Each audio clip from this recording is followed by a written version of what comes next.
Imagine a world where your thoughts are no longer private, a world where a machine can glimpse the images forming inside your mind. This sounds like a story from a distant future, maybe a tale told around a digital campfire. But this future might be closer than we think. What was once the realm of science fiction is slowly becoming scientific fact. We stand on the edge of a new frontier, not in the vastness of outer space, but in the intricate, mysterious universe that exists within our own skulls. The human brain, with its 100 billion neurons, is the most complex object we know of. And now, we are building tools to begin understanding its language. The journey to this point has been long. For centuries, the mind was a black box. We could only observe its effects through actions and words. But today, we have technologies that can peer inside the living brain. We can watch it work. We use machines like fMRI scanners, which track blood flow to see which parts of the brain are active.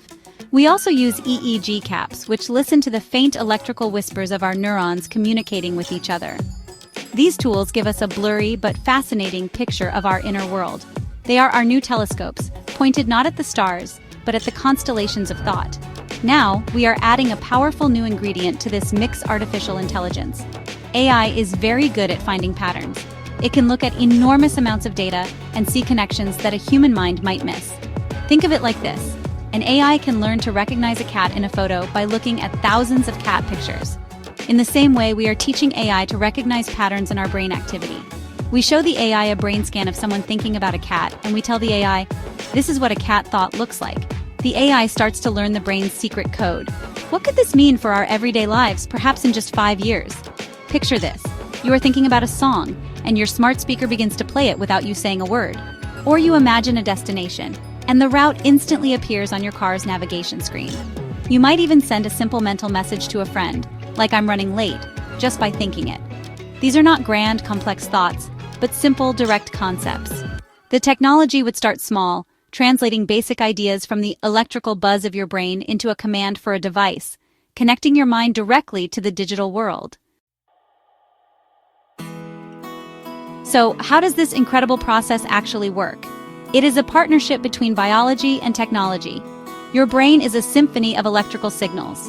When you see a tree or remember a face or decide to move your hand, specific groups of neurons fire in a particular sequence. This creates a unique electrical pattern, like a musical chord. For a long time, we could hear the music, but we couldn't understand what the notes meant. We saw the lights flash in the brain scan, but the meaning was a mystery.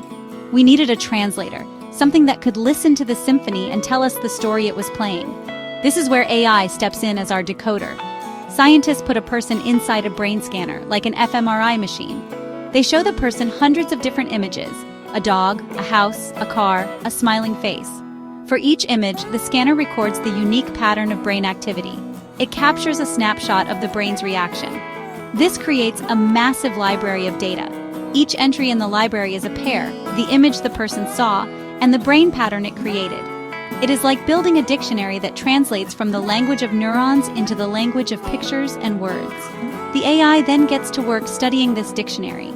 It analyzes thousands of these brain scan and image pairs. The AI is not programmed with rules about what a dog thought should look like.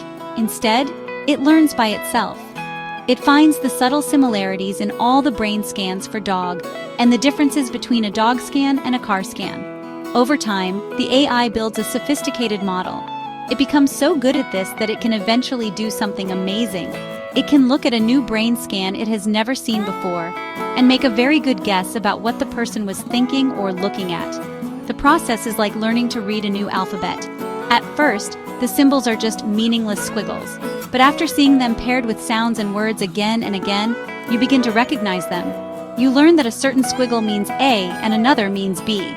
The AI does the same, but with the incredibly complex patterns of our brain activity. It learns the alphabet of thought. The current technology is still in its early days. It can distinguish between broad categories, like animal versus building, with surprising accuracy. The fine details are still fuzzy, but the basic translation is becoming clearer every day. The potential benefits of this technology are truly profound. They could change what it means to be human. Consider people who have lost the ability to speak or move due to injury or disease, like Stephen Hawking was. For them, the mind is a prison. They have rich inner worlds with thoughts, feelings, and ideas, but no way to share them. Mind-reading AI could become their voice. It could translate their silent thoughts into spoken words or text on a screen. It could allow them to control a wheelchair or a robotic arm with their mind alone. This technology could restore a fundamental human need, the need to connect and communicate. The applications extend far beyond medicine. Imagine a pilot flying a complex aircraft. The AI could monitor their cognitive state, detecting signs of fatigue or distraction before a mistake happens. In education, an AI tutor could see if a student is truly understanding a concept or just memorizing it, adjusting the lesson in real time. Artists could sketch or compose music simply by imagining it. This technology promises a more seamless interface between humans and our creations. It could unlock new forms of creativity and enhance our abilities in countless fields, making us more efficient, safer, and perhaps even more creative. However, every great power comes with great responsibility, and this one carries enormous risks. The most obvious danger is the loss of privacy. Our thoughts have always been our last refuge of true freedom. What happens when that refuge is gone? Could corporations use this technology to create advertisements that target our subconscious desires? Could governments use it to monitor citizens for dissenting thoughts? The idea of thought crime, once a concept from dystopian novels, suddenly feels uncomfortably plausible. The potential for misuse is staggering, raising questions that go to the very core of our rights as individuals. Furthermore, who controls this technology? Who owns the data from your brain? If your thoughts can be decoded, they can also be stored, copied, and sold. A data breach would no longer be about your credit card number. It would be about the very essence of you. And what if the AI makes a mistake? If it misinterprets a fleeting thought as a criminal intention, the consequences could be devastating. We must think very carefully about the rules and safeguards we need to build. We need to create a framework of laws and ethics before the technology becomes widespread, to ensure it serves humanity and does not become a tool of oppression. We are moving toward a future where the boundary between mind and machine is blurring. The science is advancing with incredible speed. We are no longer asking if we can develop AI that reads brain signals, but when and how well.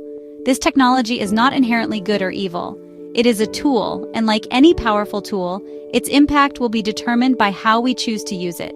It holds the promise of immense good, offering hope and new abilities to those who have lost them. It could revolutionize how we learn, create, and interact with the world around us, a true leap forward for our species. The path forward requires a global conversation. This is not a decision that should be left to scientists and tech companies alone. It affects all of us. We need to involve ethicists, lawmakers, artists, and citizens from all walks of life. We must ask difficult questions. What thoughts should be considered private? Who gets to decide when and how this technology is used? How can we ensure that it is used to empower people, not to control them? We need to build strong ethical guardrails to prevent its misuse before it is too late. The challenge is as much social and philosophical as it is technical. The cosmos has shown us that we are a curious species.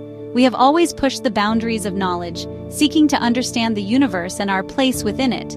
Now, we are turning that same curiosity inward, to the universe within our own minds. This journey into inner space is perhaps our greatest adventure yet. It forces us to confront fundamental questions about consciousness, identity, and freedom.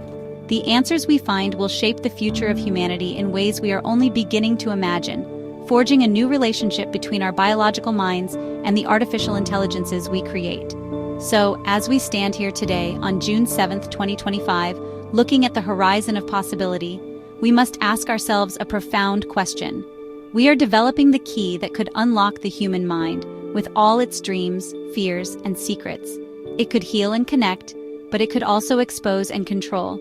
The technology is coming. It may be only 5 years away, or it may be more, but it is on its way. The ultimate question is not can we do this, but should we?